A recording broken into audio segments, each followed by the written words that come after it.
Siapapun pasti ingin dihormati dan dipuja, karena bagi sebagian orang, inilah pencapaian kesuksesan mereka di dunia.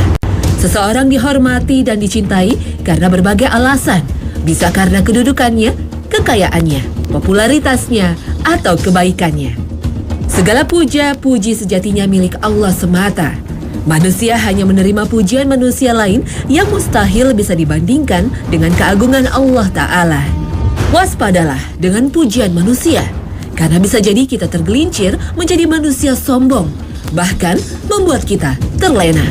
Setiap ibadah dan kebaikan yang kita lakukan bukan karena Allah, tapi mengharap pujian manusia. Semuanya menjadi sia-sia di mata Allah. Inilah riya. Godaan riya bisa menimpa siapa saja, bahkan lebih banyak mengancam orang-orang baik yang taat beribadah dan gemar beramal soleh. Saudara-saudara kita sesama muslim baru saja tiba di tanah air setelah menunaikan ibadah haji. Karena tradisi, mereka pun biasa mendapat gelar baru, haji atau hajah. Saat kita dipanggil gelar baru ini, mungkin terbesit di hati kita rasa bangga dengan status baru di tengah-tengah masyarakat karena telah menyempurnakan rukun Islam kelima. Namun, setan selalu beraksi dimanapun, kapanpun dengan berbagai tipu dayanya. Maka, waspadalah.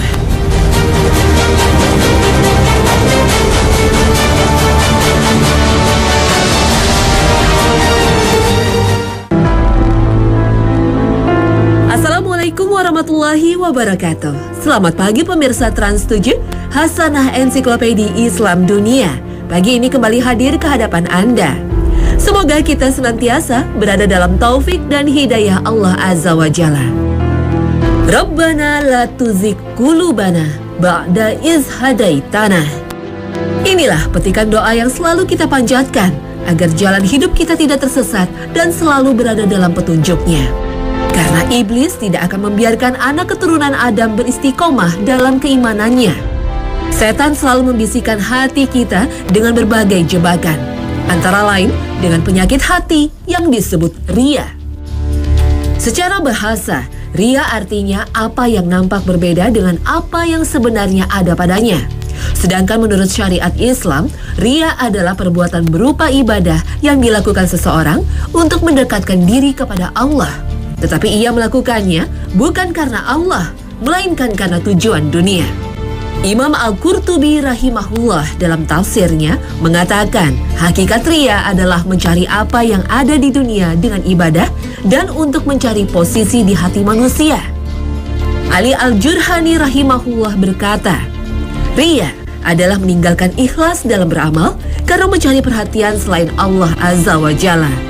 Sementara menurut Syekh Ibnu Utsaimin rahimahullah, riya adalah seseorang beribadah kepada Robnya, tetapi dia membaguskan ibadahnya karena ingin dilihat orang lain hingga yang melihat berkata, duhai, alangkah alimnya orang ini, alangkah bagusnya ibadah dia dan semisalnya.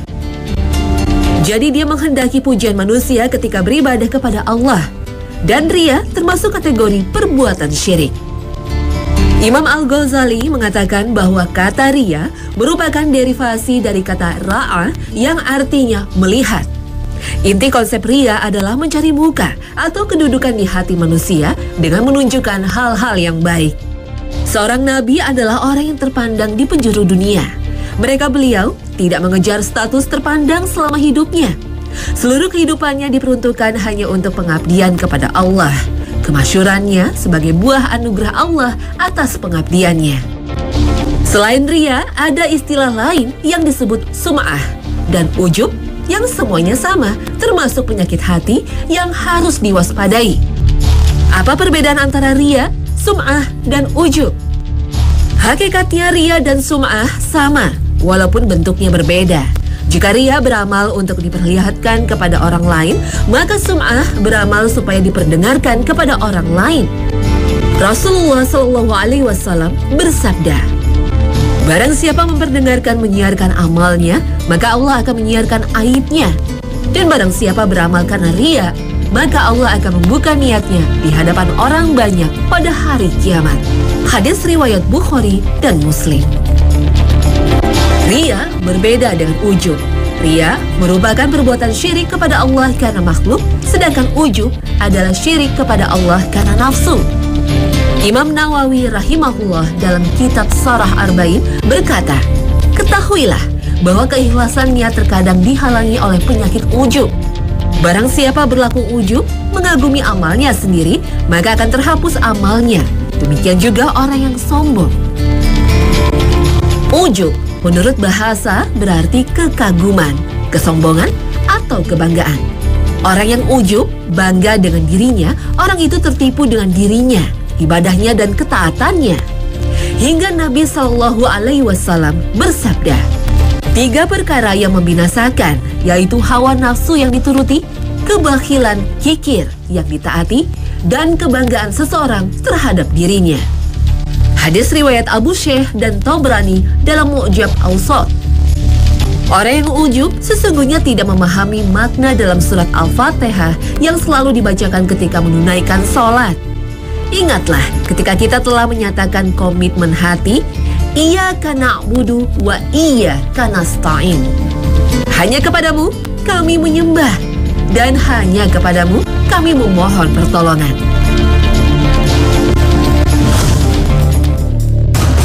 Pernahkah kita perhatikan bagaimana perilaku hewan?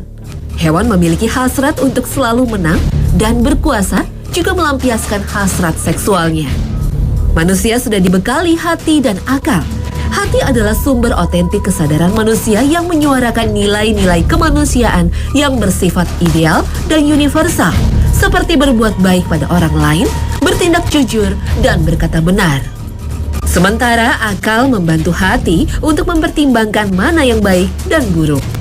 Sayangnya, meskipun manusia diberkahi suara hati yang cenderung pada kebenaran, namun seringkali tertutup oleh nafsu.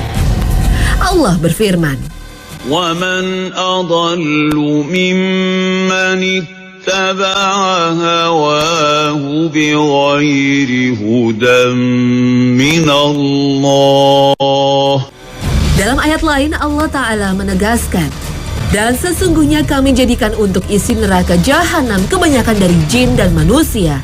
Mereka mempunyai hati, tetapi tidak dipergunakannya untuk memahami ayat-ayat Allah, dan mereka mempunyai mata, tetapi tidak dipergunakannya untuk melihat tanda-tanda kekuasaan Allah. Dan mereka mempunyai telinga, tetapi tidak dipergunakannya untuk mendengar ayat-ayat Allah. Mereka itu seperti binatang ternak, bahkan mereka lebih sesat lagi. Mereka itulah orang-orang yang lalai. Al-Quran Surah Al-A'raf ayat 179. Ria adalah salah satu penyakit hati. Seseorang terjangkiti penyakit ria karena kecintaannya pada pangkat dan kedudukan. Karena itu ia senang dengan pujian dan sanjungan serta takut dengan celaan manusia. Sebagaimana hadis Nabi dari Abu Musa Al-Asy'ari radhiyallahu anhu, dia berkata bahwa ada seorang laki-laki datang kepada Rasulullah Shallallahu Alaihi Wasallam seraya berkata, ada seseorang berperang karena rasa fanatisme, berperang dengan gagah berani, dan berperang dengan ria. Manakah dari yang demikian itu berada di jalan Allah? Beliau menjawab, barang siapa yang berperang dengan tujuan agar kalimat Allah yang paling tinggi, maka itulah fi sabilillah. Hadis riwayat Bukhari dan Muslim. Al-Ghazali pernah mengatakan, sesungguhnya yang dicoba dengan ria adalah alim ulama, para ahli ibadah dan zuhud yang bersungguh-sungguh memenuhi panggilan akhirat. Mereka di saat memaksakan diri bermujahadah, menjauhi nafsu syahwat dan perbuatan syubhat, tidak lagi terpengaruh perbuatan maksiat yang bersifat lahiriah. Kemudian ia merasa menjadi orang baik dan mempertontonkannya di depan khalayak, seolah-olah ia tidak merasa cukup dengan penglihatan Allah Ta'ala. Saking halusnya penyakit hati ini sulit dibaca, tidak kasat mata dan sulit dikritik. Karena itu ia tidak menyerang orang biasa, justru kebanyakan alim ulama dan ahli ibadah. Inilah yang dikhawatirkan oleh Rasulullah Sallallahu Alaihi Wasallam. Dari Mahmud bin Labid, Rasulullah Sallallahu Alaihi Wasallam bersabda, sesungguhnya yang paling kukhawatirkan akan menimpa kalian adalah syirik asghar. Para sahabat bertanya, apa itu syirik asghar, wahai Rasulullah? Beliau bersabda, syirik asghar adalah ria. Allah Ta'ala berkata pada mereka yang berbuat ria pada hari kiamat ketika manusia mendapat balasan atas amalan mereka. Pergilah kalian pada orang yang kalian tujukan perbuatan ria di dunia. Lalu lihatlah, apakah kalian mendapatkan balasan dari mereka. Hadis riwayat Ahmad. Ria bisa beraneka ragam. Ria yang berasal dari badan dan penampilannya seperti memperlihatkan bentuk tubuh yang kurus untuk membedakan diri dari orang yang sibuk dengan urusan dunia hingga badannya terlihat gemuk. Orang yang selalu menundukkan kepala ketika berjalan sengaja membiarkan bekas sujud di wajah atau mengenakan kopiah atau sorban agar terlihat sebagai ahli ibadah. Ria juga bisa berwujud dalam perkataan, seperti memberi nasihat dan peringatan kepada orang lain bukan tulus untuk berdakwah, tapi untuk menunjukkan kedalaman ilmunya. Ria dengan perbuatan bisa ditunjukkan misalnya dengan memanjangkan bacaan sholat, memanjangkan ruku dan sujud, serta menampakkan kekhusyukan lainnya supaya mendapat pujian dari orang lain. Menurut Ali bin Abi Thalib radhiyallahu anhu, seperti yang ditulis dalam Al-Kabair Imam Az-Zahabi, ciri orang ria yaitu dia menjadi pemalas apabila sendirian. Dia menjadi giat jika berada di tengah-tengah orang banyak. Dia pun akan menambah kerjanya jika dipuji. Sebaliknya, akan berkurang jika diejek. Ciri ria lainnya, orang yang gila hormat, baik karena ilmunya, ibadahnya, perilaku baiknya, atau kesempurnaan fisiknya. Orang yang ria takut dengan celaan orang lain. Sesungguhnya sebagian besar manusia itu binasa disebabkan oleh ketakutan mereka akan dihina atau dicela dan suka dipuji oleh orang. Maka gerak-gerik dan tindakan mereka terhenti selaras dengan pendapat orang terhadap mereka karena mereka takut dihina dan dicaci. Dan orang senang mengejar harta dan kedudukan biasanya membuatnya gila hormat.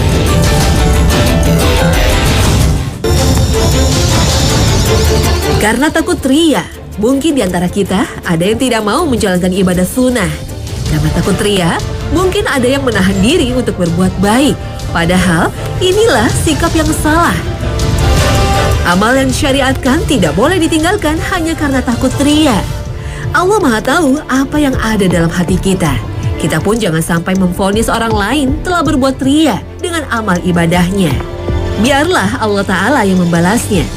Sebagaimana ancaman Allah terhadap orang-orang munafik dalam surah An-Nisa ayat 142 yang artinya, sesungguhnya orang-orang munafik itu menipu Allah dan Allah akan membalas tipuan mereka. Apabila mereka berdiri sholat, mereka berdiri dengan malas. Mereka bermaksud ria dengan sholat di hadapan manusia. Dan tidaklah mereka menyebut Allah kecuali sedikit sekali. Al-Quran Surah An-Nisa ayat 142. Kita diperintahkan untuk berbaik sangka, melihat amalan orang secara zahir dan tidak perlu mempersoalkan apa yang ada dalam hati mereka.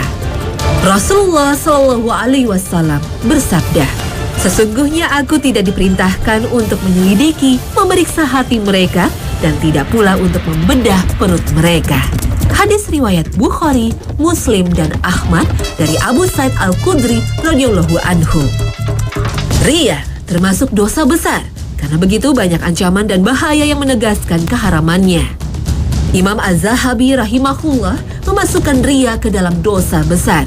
Sementara Ibnu Hajar Al-Haytami mengatakan keharaman ria telah ditegaskan dalam Al-Quran, hadis, dan kesepakatan ulama. Haramnya ria sebagai syirik kecil karena pelecehannya terhadap hak Allah. Oleh karena itu, ria termasuk dosa besar yang membinasakan. Di dalam ria juga terdapat penipuan terhadap manusia karena dia menampakkan seolah-olah orang yang ikhlas dan taat kepada Allah. Celakalah orang yang ria dalam sholatnya, sebagaimana dalam surah Al-Ma'un. Fawailul lil musallin alladzina hum an salatihim sahun alladzina hum yura'un. Jika suatu amalan terkotori oleh ria dari asal niatnya, maka batallah amalan tersebut. Namun bila asal amalannya karena Allah, kemudian perasaan ria muncul di tengah-tengah amalannya dan dia berusaha menolaknya, maka hal itu tidak membahayakan. Tetapi bila ia malah senang dengan ria, maka ulama berselisih tentang hukumnya. Imam Ahmad dan Ibnu Jarir At-Tabari berpendapat bahwa amalannya tidak terhapus. Dia akan dibalas sesuai dengan niatnya yang pertama. Sebagaimana sabda Nabi, hadis Abu Dzar radhiyallahu anhu bahwasannya Nabi Shallallahu alaihi wasallam pernah ditanya tentang seorang yang beramal karena Allah, kemudian manusia memujinya. Rasulullah Shallallahu alaihi wasallam menjawab, itu adalah berita gembira seorang mukmin yang didahulukan. Hadis riwayat Muslim. Tidak ada diragukan lagi kesungguhan para sahabat Nabi dan generasi tabi'in dan tabi'ut tabi'in dalam menjalankan ibadah, namun mereka tidak mau memamerkan semua amal kebajikannya.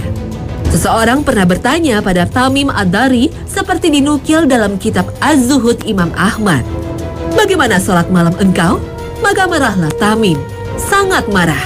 Kemudian berkata, "Demi Allah, 1 rakaat saja sholatku di tengah malam tanpa diketahui orang lain lebih aku sukai daripada aku sholat semalam penuh kemudian aku ceritakan pada manusia."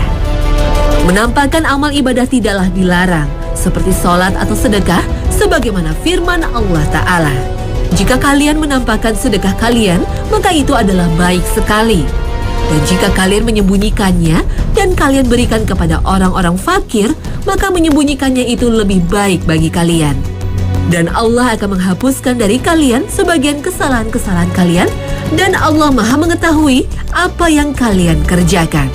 Al-Quran Surah Al-Baqarah ayat 271. Berdasarkan ayat inilah, menurut Ibnu Katsir, amalan yang tersembunyi tanpa diketahui orang lain lebih utama. Dalam sebuah hadis Rasulullah SAW bersabda, "Tujuan golongan yang berada di bawah naungan Allah pada hari di mana tidak ada naungan kecuali naungan Allah, imam yang adil dan seorang yang bersedekah, lalu dia menyembunyikannya hingga tangan kirinya tidak mengetahui apa yang diinfakkan oleh tangan kanannya." Hadis riwayat Bukhari Muslim. Penyebutan tangan kanan dan kiri dalam hadis ini merupakan perumpamaan untuk menunjukkan amalan yang sengaja disembunyikan dari orang terdekat sekalipun untuk menghindari penyakit ria. Dalam kehidupan sosial, kita tidak bisa terhindar dari cacian sekaligus pujian dari manusia, meskipun kita tidak menginginkannya. Begitu pula, seringkali kita melihat sebuah perbuatan terkesan ria, tapi sesungguhnya bukan termasuk ria. Dalam Riyadhus Shalihin, Al-Imam An-Nawawi rahimahullah membuat suatu bab dengan judul "Perkara yang dianggap manusia sebagai ria, namun bukan termasuk ria." Dengan bersandar kepada hadis Nabi dari Abu Dzar radhiyallahu anhu, Rasulullah Shallallahu alaihi wasallam pernah ditanya, "Apa pendapatmu tentang seseorang yang beramal kebaikan, kemudian dia mendapat pujian dari manusia?"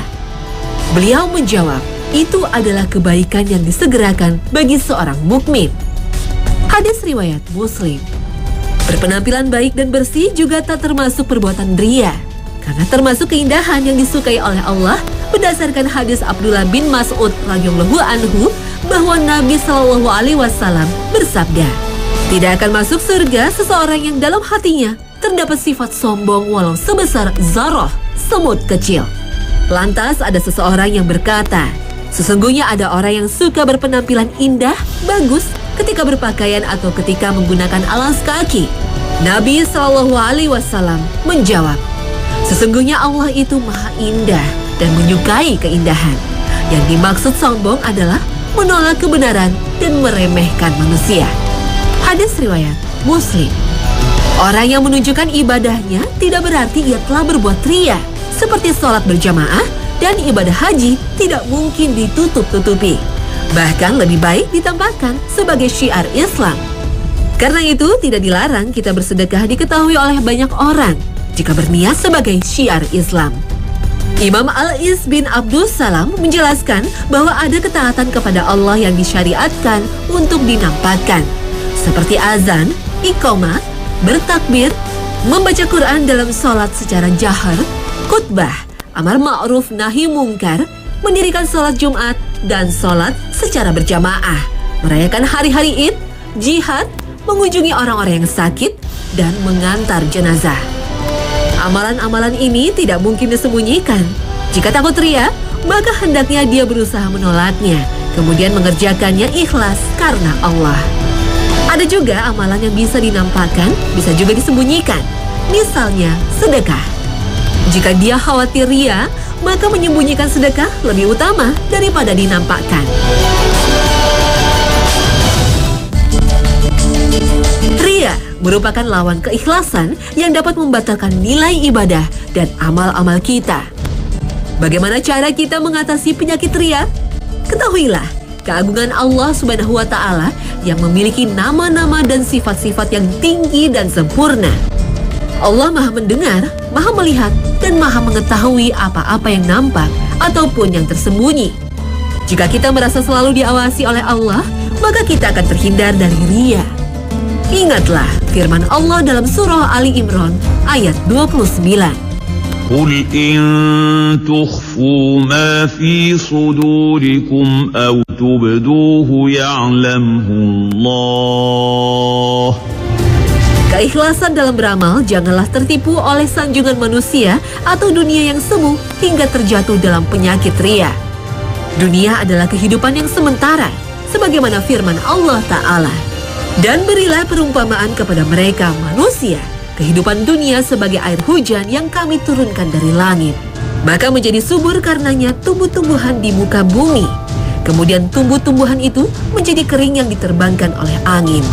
Dan adalah Allah Maha Kuasa atas segala sesuatu. Al-Quran Surah Al-Kahfi ayat 45. Ingatlah bahwa setiap kita akan merasakan kematian. Ketika seseorang selalu mengingat kematian, maka ia akan berusaha mengikhlaskan setiap ibadah yang ia kerjakan. Ia akan khawatir ketika ia berbuat ria.